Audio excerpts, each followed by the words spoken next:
we're going to start with one of the global players in the liquor business, which is Anheuser Busch Inbev. So let's take you through this. We're doing what we usually do, which is to introduce one of these international operations not listed here in Johannesburg, but we're kind of setting the scene because we want to talk about the scale of the business and its market capitalization in dollars, so that you can get a sense of what we're talking about here. But AB InBev, remember the way this company came from. It starts off as Anheuser Busch, which of course is a company located somewhere in the Midwest of the United States of America. And then in recent years, at the helm of some very powerful Brazilian financiers, InBev, which is headquartered, I suppose, in Sao Paulo, starts making its way into Europe, and then they put the whole lot together.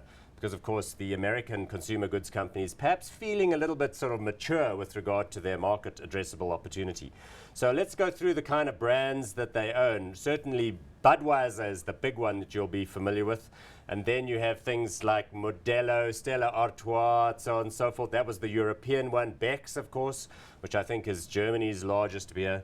And these oaks are global in their reach and in their aspirations. They know no bounds. They don't worry about debt. They are keen and eager. And so there are market rumors that they may indeed be interested in acquiring even SAB Miller. So the market capitalization of this one is just south of $200 billion. No, in fact, it's just north of $200 billion. It grew a little bit in the last few weeks, perhaps. Price-earnings ratio, fairly standard for these kinds of companies, 24 times prehistoric earnings. Dividend yield about 3.5%. So, Chris, you were saying these guys are past masters at operational efficiency. Cutting costs is their forte. An analyst who shall remain nameless referred to them as being like refugees from the Texas Chainsaw Massacre because they're so schnoop in the way that they run things. The CEO, for example, travels coach class. You know, and I'm not just talking about internally within Brazil, I'm talking internationally. So that's the kind of that's the kind of thing they indulge in. And you can see it in their results. I mean, as I say, if you think SAB Miller is lean, clean and mean, yes, and it is very much so, these guys are actually in a different league. And I checked out the website of the new group, and it was quite telling that a very significant number of the senior executives are in fact Brazilian. Yeah. Like the guy who runs the old Budweiser division out of St. Louis or wherever it is still an American, but pretty much all of their key strategic global people are in fact Brazilian, and they're coming hard, and they're keen to take all of the brands in the portfolio across that suite and maximize whatever opportunity there is in each and every market, in addition, obviously, to professionalizing the production. Yeah, as you say, they're huge in Brazil.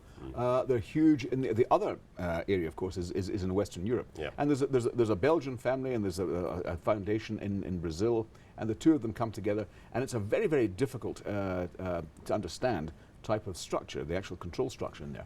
And you have Ambev, of course, as well in Brazil, which is listed separately. So it's difficult to get your mind around exactly the control structure, but you're quite right. It's the Brazilians who run this thing without a shadow of a doubt. And they're moving further and further into the South American continent. And we'll come on to that in a moment, I'm sure. But you know, in Brazil, it's difficult to make really any progress against these guys because they really are so incredibly well entrenched. Yeah, and I can imagine with the weather they have, their beer is popular.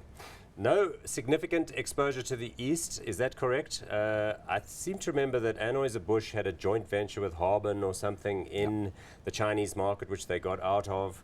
Is that an obvious opportunity for them, or am I wrong? Do they not perhaps own certain assets in the Chinese market that I'm not aware of? I mean, they're big with Budweiser. They call it Budweiser Wuhan.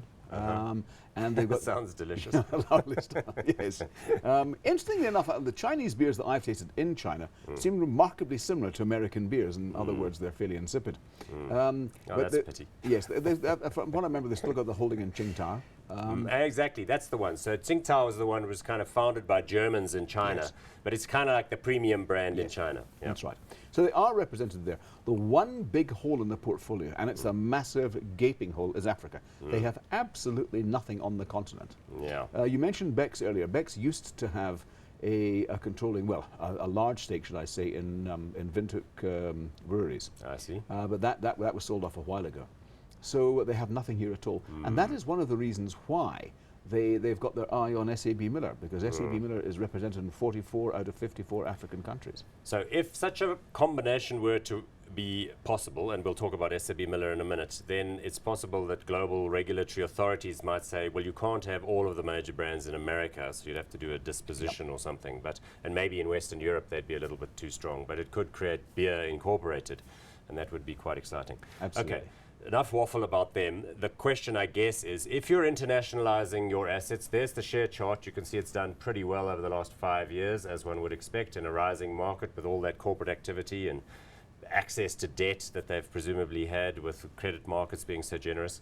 Would you be putting this one in your portfolio if you had $100,000 to start with? Would it be a portfolio constituent in your view? This would be right at the very top of my wish list. Absolutely. This is an incredibly well-run company. It's in all the right areas. Yes, it's going to do another big deal at some point in time, and no prize for guessing what we're talking about there. But as you rightly say, they're deal makers par excellence. Yeah. They've got incredible capacity to do this. So the balance sheet's looking quite good as well. They could actually cope with another big deal now. Exactly, because those guys, I forget what his first name is, but the principal alpha male behind this thing is this guy with the surname Lehman, who's a Swiss Brazilian. He's like got the direct phone number of Warren Buffett. Every time they do a big deal, like with Heinz and with this one, they phone up Buffett and they get $20 billion of, preferential stock in the deal. Just tells you what kind of reach these fellows have. Okay, so I'm going to give it with you a hot. Because clearly some things are bubbling under there.